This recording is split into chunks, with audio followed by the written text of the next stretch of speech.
and I happened to ask her if why should we come to the program? I mean, it's a new program, it's not established, and she basically said, we have experience doing this. We have people who are standing behind you who know what they're doing, who've been involved in the field for a long time, and that's why you should come here. And she was right, clearly.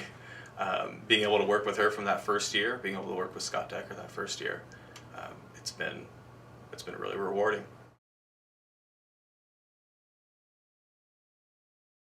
I came here because of Scott Decker. Other people they're a little less clear, there's a little bit less focus where they want to sort of find their research interests once they get here. So I sort of had the ball rolling before, and so that worked out to my advantage. And so I've always had an interest in street gangs growing up in California, being raised in a little small agricultural town where you see gang problems, that's where my mom lived.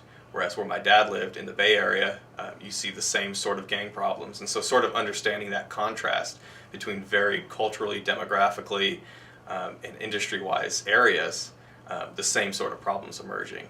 And so being able to understand some of these differences and the similarities, and then exposing yourself to the research, those two combined really sort of spurred my interest.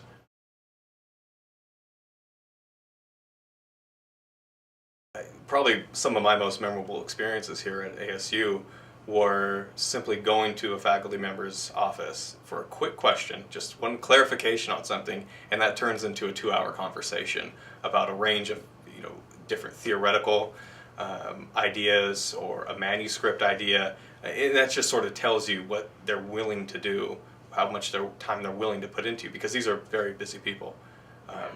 So a 2-hour conversation based on a 15-second question is something that's really memorable, I think. So in that sense, another example, like with Scott Decker, who's my mentor, who's my dissertation chair, handing him a manuscript.